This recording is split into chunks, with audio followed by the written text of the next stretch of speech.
Assalamualaikum warahmatullahi wabarakatuh. Halo semuanya, perkenalkan nama saya Nesya Putri Pilihananta. Saya Ayu Safara, kami dari kelas akuntansi A 2023. Nah, kita akan membahas jurnal yang berjudul Peran moderasi kualitas laporan keuangan dalam hubungan kinerja keuangan daerah dan belanja modal. Oke, jadi gini, kinerja keuangan daerah itu ibarat cerminan seberapa bagus sih pemerintah daerah dalam mengelola keuangan mereka. Nah, tapi kinerja keuangan itu nggak cukup loh, ada faktor penting lainnya seperti belanja modal, alias pengeluaran pemerintah buat bangunan infrastruktur, fasilitas umum, dan layanan masyarakat. Nah, betul sekali. Tapi ada satu hal yang sering terjadi, yaitu penentu apakah hubungan antara kinerja keuangan dan belanja modal itu bisa berjalan efektif atau tidak, yaitu kualitas laporan keuangan. Jadi intinya gini nih, kinerja keuangan yang baik ditambah dengan belanja modal yang tepat, ditambah lagi dengan laporan keuangan yang berkualitas, itu sama dengan pengelolaan keuangan daerah yang sangat optimal. Nah, kalau kalian tertarik buat tahu lebih dalam soal pengaruh laporan keuangan terhadap kebijakan daerah, jangan lupa like, share, dan subscribe channel ini. Biar nggak ketinggalan pembahasan dari kami, tonton sampai habis ya. Langsung saja kita pada pembahasan pertama, yaitu menganalisis latar belakang yang memiliki 4 poin. Yang pertama yaitu kerangka konseptual, definisi operasional, yang ketiga yaitu GAP dan motivasi, dan yang terakhir yaitu kontribusi penelitian. Nah, di kerangka konseptual ini, penelitian menguji hubungan antara kemandirian daerah, efektivitas PAD, dan ketergantungan daerah dengan belanja modal, plus kualitas laporan keuangan sebagai variabel moderator. Intinya, faktor yang bikin daerah mengalokasikan anggaran untuk infrastruktur dan aset itu apa?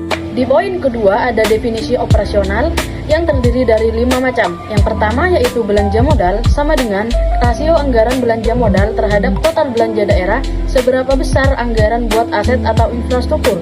Dan yang kedua ada kemandirian daerah, yaitu realisasi PAD dibandingkan dengan realisasi pendapatan transfer, atau semakin besar PAD semakin mandiri. Nah, yang ketiga ada efektivitas PAD, yaitu realisasi PAD versus target atau anggaran PAD, atau menilai seberapa besar target mencapai PAD tersebut. Yang keempat yaitu ada ketergantungan daerah, proporsi pendapatan transfer terhadap total pendapatan semakin tinggi atau semakin tergantung ke pusat. Dan yang terakhir, yang kelima, yaitu ada kualitas laporan keuangan, yang artinya proxy dengan opini BPK atau WTP sama dengan 1.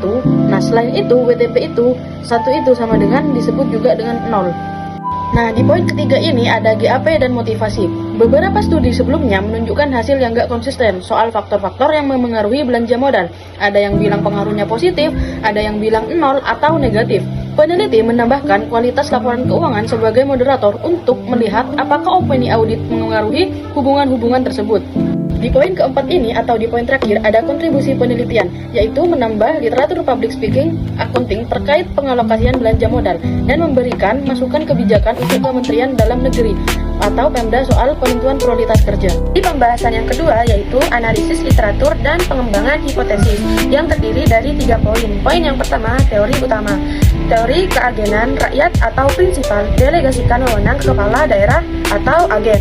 Laporan keuangan berkualitas diperlukan agar agen tetap akuntabel. Poin kedua yaitu penelitian sebelumnya. Ada penelitian yang menemukan kemandirian daerah positif mempengaruhi belanja modal, namun ada juga yang tidak berpengaruh. Hal serupa berlaku untuk efektivitas PAD dan ketergantungan daerah. Hasil studi terdahulu bervariasi, ini yang bikin topik jadi menarik untuk diuji ulang. Poin ketiga yaitu ada pengembangan hipotesis. Yang pertama H1, kemandirian daerah berpengaruh positif terhadap belanja modal. Yang kedua H2, yaitu efektivitas PAD berpengaruh positif terhadap belanja modal. Yang ketiga H3 yaitu ketergantungan daerah berpengaruh positif terhadap belanja modal. Yang terakhir, H4 sampai H6, kualitas laporan keuangan atau opini WTP akan memperkuat pengaruh masing-masing variabel di atas terhadap belanja modal. Di pembahasan ketiga ada metode penelitian yang terdiri dari 4 poin. Yang pertama yaitu sampel dan data. Nah, di 15 kabupaten atau kota provinsi Lampung, data tahun dari 2013 sampai 2022 yang bertotal 148 observasi. Data tersebut diambil dari LKPD dan LHP BPK. Di poin kedua ada desain penelitian. yang mengarah ke kuantitatif dengan pendekatan kausal yang menganalisis regresi panel atau panel data. Metode sampling yaitu jenuh atau semua populasi jadi sampel. Nah, di poin ketiga ini ada variabel dan ukuran atau ulang singkat definisi operasional ke beberapa variabel kontrol. Juga dipakai yaitu SILPA atau SILPA atau tingkat pembiayaan SILPA dan ukuran PEMDA atau in total asset. Di poin keempat ada pengujian hipotesis yaitu uji Chow dan Hausman menentukan model Fixed Effect, uji multikolinialitas, heteroskedastisitas atau Gletser juga dilakukan. Analisis ini menggunakan EFUSE. Bahasan yang keempat yaitu hasil pengujian dan pembahasan, kontribusi, keterbatasan, dan saran yang terdiri dari 5 poin. Poin yang pertama yaitu hasil utama yang terdiri dari kemandirian daerah yang tidak berpengaruh pada belanja modal atau H1 ditolak. Nah, yang kedua efektivitas PAD yang tidak berpengaruh atau H2 ditolak. Nah, yang ketiga ketergantungan daerah berpengaruh positif terhadap belanja modal atau H3 diterima. Artinya daerah yang banyak bergantung ke transfer pusat cenderung punya alokasi belanja modal lebih tinggi.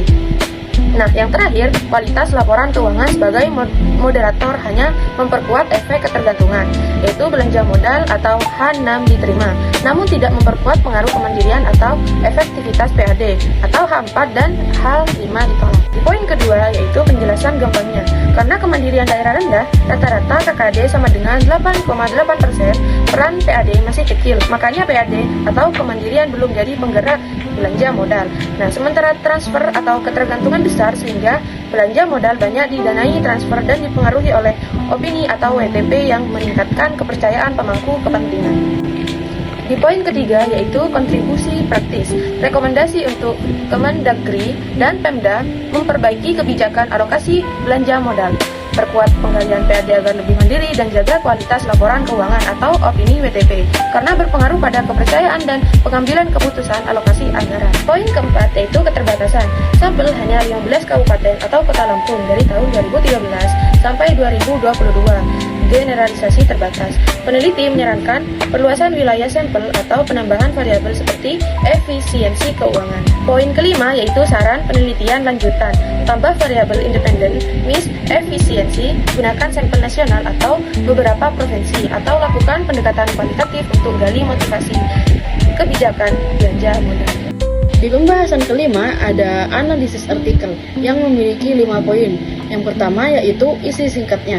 Nah, isi ringkasnya itu ada studi kuantitatif panel 2013 sampai 2022 Lampung yang menguji pengaruh kemandirian, efektivitas PAD, ketergantungan terhadap belanja modal dengan kualitas laporan keuangan sebagai moderator. Nah, di poin kedua yaitu apa sih yang ditemukan? Yang ditemukan itu adalah ketergantungan daerah yang berpengaruh positif ke belanja modal, seperti kualitas laporan keuangan memperkuat efek ketergantungan, kemandirian, dan efektivitas PAD yang tidak signifikan. Poin ketiga ini ada kekurangan artikel. Yang pertama, sampel relatif kecil dan terbatas wilayah, yaitu generalisasinya yang terbatas.